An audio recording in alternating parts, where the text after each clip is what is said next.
All right. Hello, everyone, and welcome to our talk about the importance of emotional intelligence in sales leadership.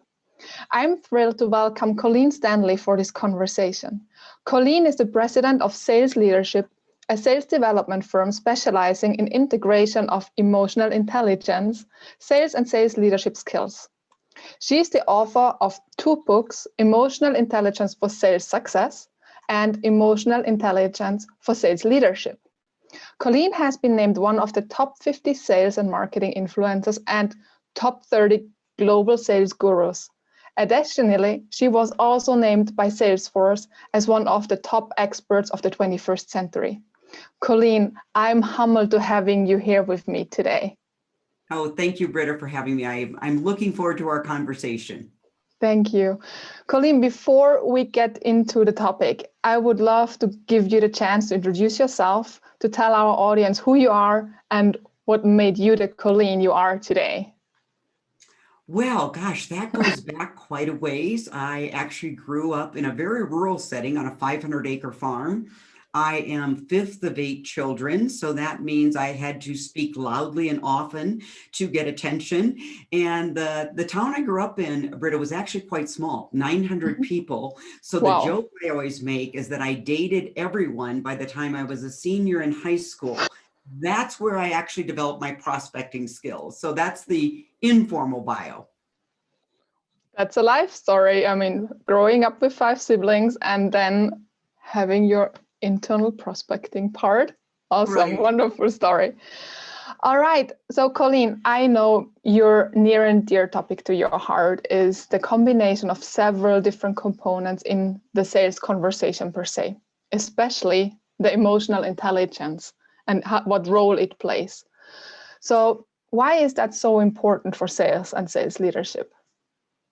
So the reason we really started bringing this emotional intelligence into our work about 10 years ago was because I myself, as a former VP of sales, salesperson, and sales trainer and speaker, I often focused all of my time and energy on teaching the hard skills of sales, what I refer to as the sales IQ.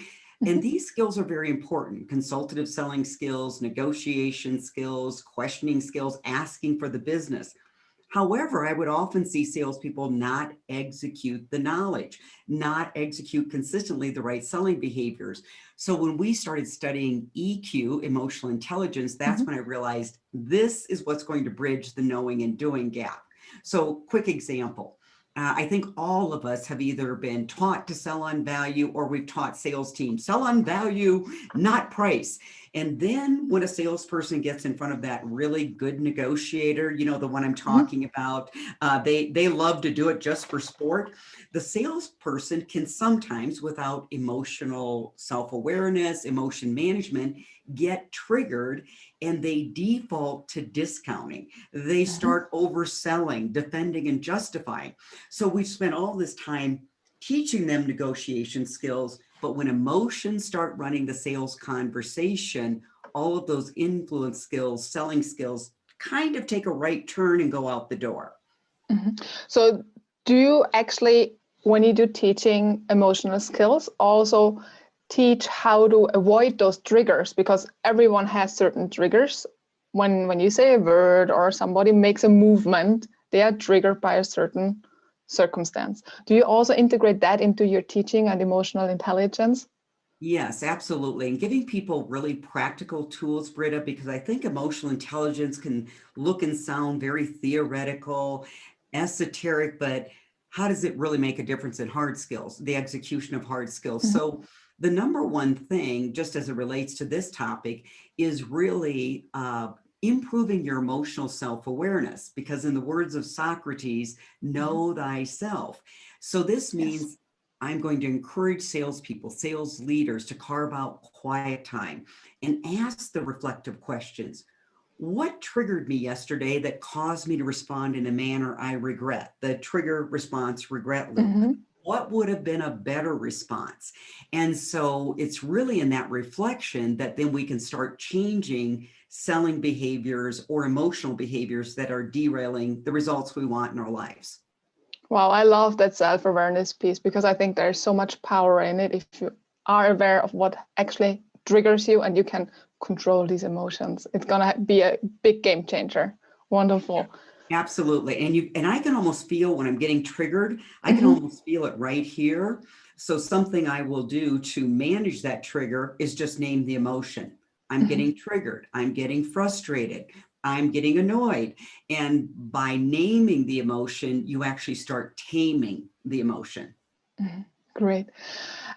Colleen, over the last couple of weeks, especially last weekend, I was going through your second book, The Emotional Intelligence for Sales Leadership. And one chapter or one part that just struck me was the one which is called What They Don't Teach You at a Traditional Sales Management School. I mean, it was just, whoa, I got to read that first. So I actually started quite far in the back of the book. But the whole chapter, you speak basically about emotional intelligence skills. So for our audience, so they also understand what we too are speaking about, do you mind sharing some insights on what they actually are and what you define as these skills? You know, there's about 15 competencies that you can develop. When I'm working with sales leaders, sales teams, I often start with the 3 E's, as I call it. One I just mentioned is emotion management, right? Because if we're, again, not able to manage our emotions, we're often not able to execute the right selling behaviors, self-awareness, and then empathy. You know, and empathy is a huge influence skill. And because what I always share with people is, how do we think we can influence another human being if we don't know or care about what they're thinking or feeling, which is the definition of empathy. And so the 3 E's really allow you to tune into your own emotions. But what that allows you to do is also tune out, literally meaning tune out to somebody else. What are they thinking? Why are they feeling that way? How is it affecting how they show up? So there's assertiveness, there's impulse control, delayed gratification, optimism. But we usually start with the 3 E's when we're working with a team. Wow, great. Do you also add in, I mean, we heard self-awareness. How about stress management, for example? Because that goes, for me personally, hand in hand. If I'm aware I'm stressed, but don't know how to manage that, well, it's good to know, but again, I'm trained on it, but can't put it into action. Are there any tips and tricks on that from your side? You know, absolutely. And there's been a lot of great research on this topic. And it's an important topic because, especially in today's environment, maybe every environment, people are stressing out, they're burning out, they're dropping out. And in fact, there's been some studies where the majority of salespeople feel like sales is a stressful business, stressful job. Now, here's what happens. If someone doesn't learn how to manage stress, you've got this not so feel good hormone, right? Stress hormone called cortisol. And when people start remaining in a state where their body's always emitting this stress hormone of cortisol, what eventually happens is they become very fatigued. They become tired. And think about it. A fatigued salesperson, a tired salesperson is not a productive salesperson. So again, you can teach them all these great selling skills, and they're just worn out, they're burning out. So the number one tool we teach is tap into something called internal locus of control. And this is a body of work that was uncovered by psychologist Julian Broader back actually in the 50s. And internal control is basically, if it is to be, it's up to me. So focus on what you can control rather than what's out of your control, because this is what causes the stress. Prospects, I have the worst territory. I don't have enough marketing. I don't have enough leads. Stress, stress, stress. Well, instead, what can I control? And that is the common denominator found in people that are resilient. They have the bounce back factor. So internal locus of control versus external locus of control. I love that. It's really one exercise I love to do with my clients and also with my team. It's the reframing, which is actually going exactly into this direction. So inside, everything I can control, I can manage. Everything outside, I can't control. So don't put too much energy on that. Focus on what you actually can manage. And you just mentioned the great word, energy, because what I'm seeing in today's environment, we have a few salespeople that are just not accepting the reality. And so they keep resisting the change. I don't want to learn virtual selling. I miss face-to-face selling. So they make half the effort to become as masterful at the new selling situation, because all my energy is going here, right? Resisting, rather than if I put the energy to, I can control this. I can master the new skills needed in this environment. So what you resist persists, and where I'm putting my energy towards, that grows. So have that self-awareness. Where's your energy? Where's your mindset? Because that's what's going to appear in your life. Great. And also, how do you manage, or that's something I hear a lot, are limitations on self-belief, and am I good enough to do that, or am I actually high enough in the level of hierarchy to speak to those people? How can we manage self-limiting belief systems? Well, what's interesting is, again, a lot of work around this, some very, very good experts that have documented the research. It boils down to something very simple. All of us as human beings tell ourselves stories, right? So I'm telling myself a story, I'm not good enough. Now, I don't know where that story came from. Maybe you failed at something one time in your life, and now that becomes your permanent story. So whatever you tend to tell yourself over and over again becomes the truth, or a belief system. So an easy way, but yet a hard way, is change your story. Start questioning your story. Well, what makes me not good enough? I'm worried about calling on a big decision maker because I'm going to be asked big questions, maybe big objections. Well, tell yourself a story. I'm going to do a lot of pre-call planning. I'm going to ask for advice. I'm going to go to that call highly prepared and confident. So it starts with a story that creates an emotion, that creates a belief, that drives the actions you'll apply and the skills you'll apply. So tell yourself a new story. That's my short piece of advice. Which sounds simple and easy, but I think it's one of the most challenging things to do, to restructure and again reframe the stories in order to regain new beliefs for yourself. And that starts with the quiet time in the morning. So start examining, okay, what story am I telling myself? Where did that story come from? So in the book, I actually share a story of a very early boss in my career. Her name was Carol. Now, again, growing up in this family of 8 kids, I was that kid, Britta, that I was always losing clothing, coats, scarves and gloves. So my parents, bless them, were saying, oh, you'd lose your head if it wasn't attached. So that became my story, thinking I wasn't very organized. And when I started working for this boss, Carol, she sat me down one day and she said, hey, I just want you to know you're doing a great job. You are the most organized assistant I've ever hired. And then here's me in my 20s. Oh, no, I'm not. I'm really disorganized. Now, who says that to their boss, right? But luckily, this is what good mentors do. They can see beyond your youth and they help you see potential. And she said, no, actually, you're very organized. New story. And guess what? That started leading to different actions, starting to study time management more, and actually realizing I was pretty organized. I still lose coats today. I don't know what it's about. So, maybe it's just a distraction, but distraction is not the same as being disorganized. Yes, wonderful story, Colleen. And one thing that also struck me when I was going through this one part was embracing failure and feedback. I mean, how wonderful. Where do we learn the most? It's not when we are successful. We are learning the most when we actually do have failure, but also only if we get feedback. How do you tie that into your coaching and managing with sales managers, especially? I mean, individuals are different, but also with management.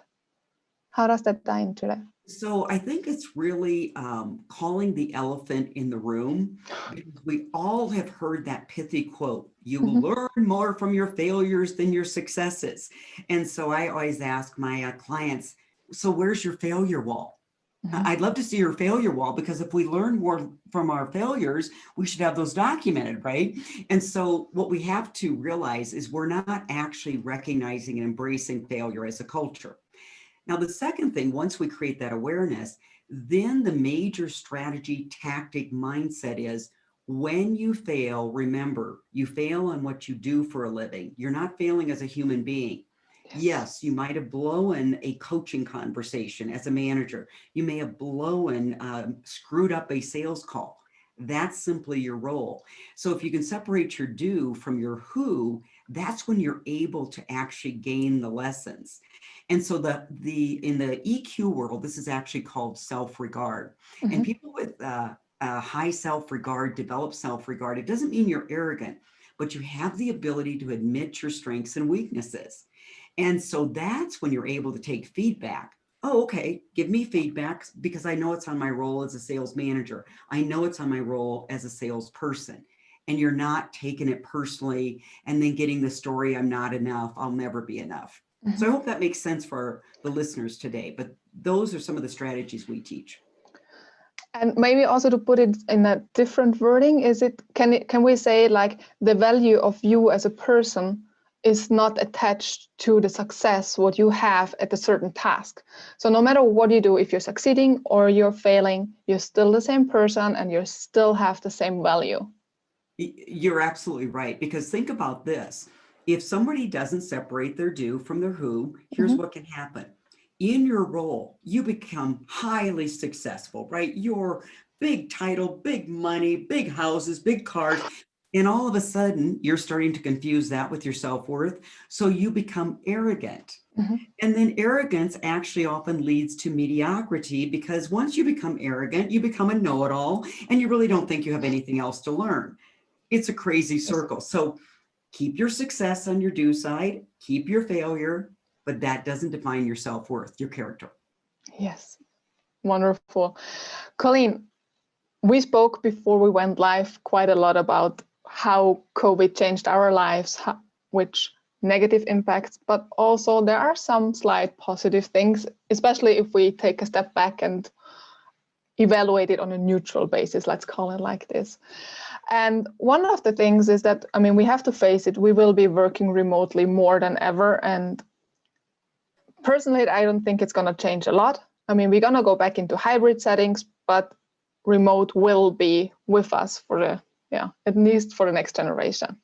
So everything we spoke about in regards of this emotional intelligence skills, we touched on it a little bit, but can you share with us on what you recommend on how we should begin to implement that even more than ever before now in this remote world? Well, and I think it goes back to the EQ skill you mentioned and emphasized, emotional self-awareness. So actually in the book, I talked about something called the change curve, and this was documented many years ago. And when the pandemic hit, all of us went through it through some degree. So the change curve is, first we're in kind of shock, denial, then we start accepting it, then we start blaming and making excuses. And then when you get to the bottom of the change curve, we're all sitting there looking up going, what is happening? I'm frustrated, I got self-doubt. And this is where all of us are, because this, we continue to have waves of this. Well, people that start accepting the reality, right? That's called reality testing. They adapt, they change, and they move on. And I believe for all of us, you have to have the self-awareness. Where are you? Are you still resisting, or are you accepting, you know what, this is the new world. I have mastered new skills before and I can do it again. That's called self-actualization. You're on this journey of professional and personal improvement.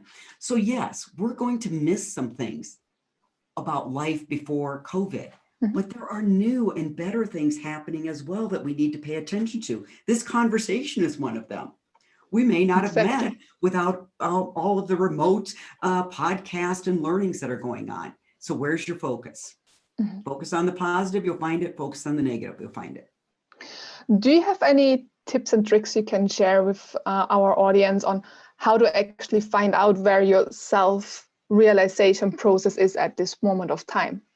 Is there anything we can do actively to identify where we are and take the next steps? There's a couple of things. If you've got a group of trusted friends, and trusted friends are the ones that they've got your back, they actually know your good side and your dark side, right? And they've got your best intent.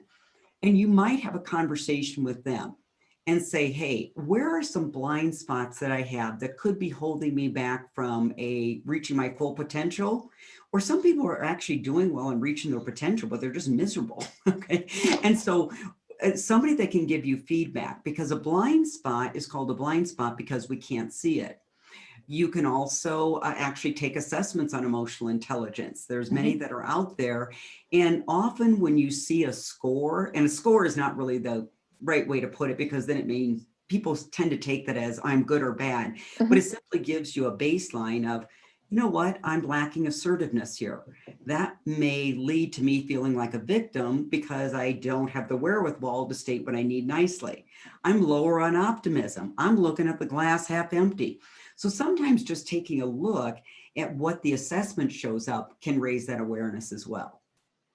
But I think one thing we also need to emphasize here is that if we do an assessment like that, it's just a picture of the moment right now. It doesn't define you as a person overall. It's now at this certain moment of time. So if you take it 10 days later, maybe you get a total different score again.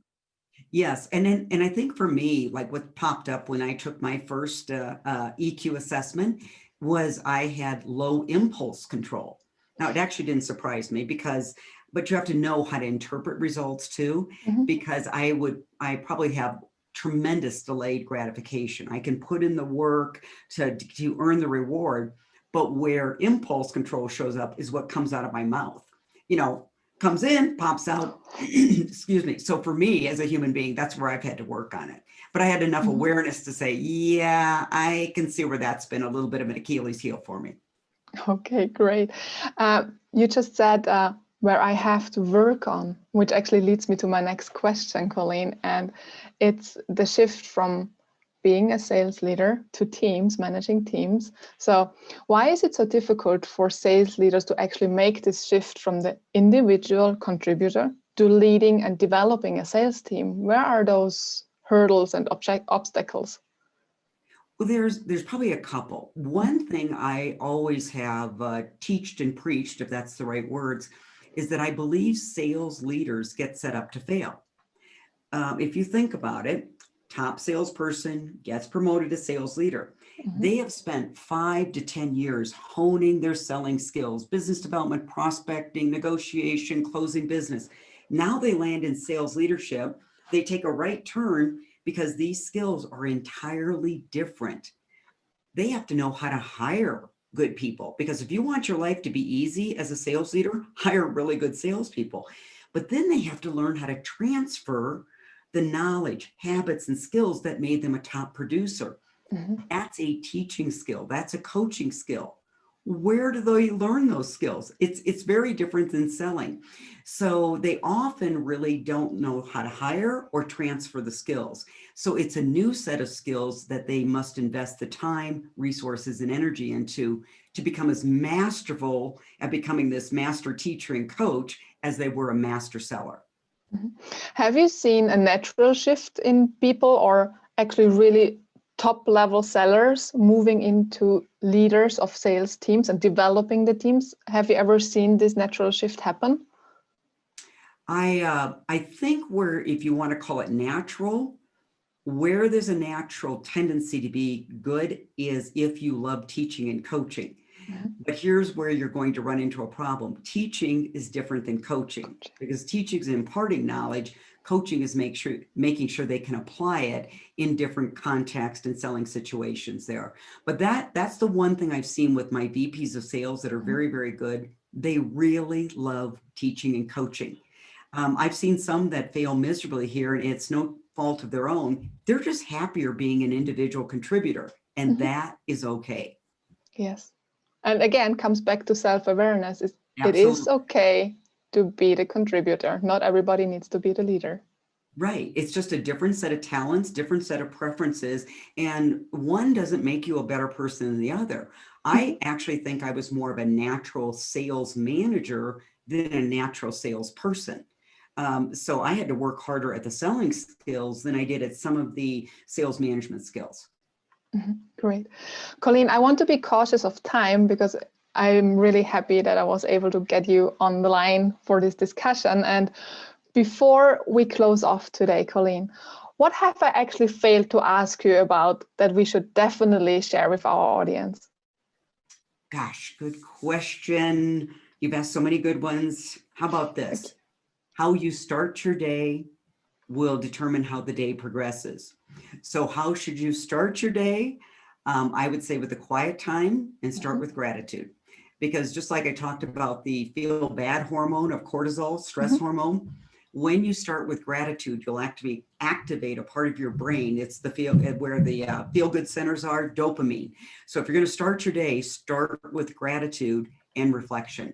And it's going to set the tone for a much better day than, I see people waking up, they grab their smartphones, they got emails coming in and they're hurried and harried, and it's just crazy. And, if you think about 100 years ago, you didn't have all of these distractions. So today we've got to be more intentional about managing how we want to show up. Great.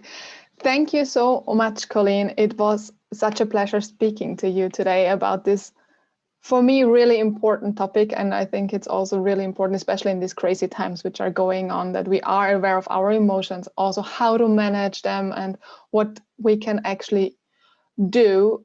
And I just see we have one question. And it is, may I ask it before we finish? Absolutely. What would you see as the single most important skill of sales leadership? Single most important skill. I'm going to take a hard skill, which is teaching, and the soft skill would start with self-awareness, because that's how you manage emotion management, and self-awareness allows you to be more empathetic. I kind of cheated on the answer there. Did you notice? I was like thinking or hoping that you're going to say self-awareness, because that would have been the answer I would have given. It's just, for me, everything starts with the awareness, and it triggers everything else then. Well, I don't see any other questions, and thank you, Johanna, for popping it in. Colleen, again, thank you so much. And if I may, I want to finish off our talk with a direct quote from your book, which is also a closing statement there. And it is time to incorporate emotional intelligence skills into your sales and leadership process. And we should just take this line as the closing for today. Make sure you integrate it.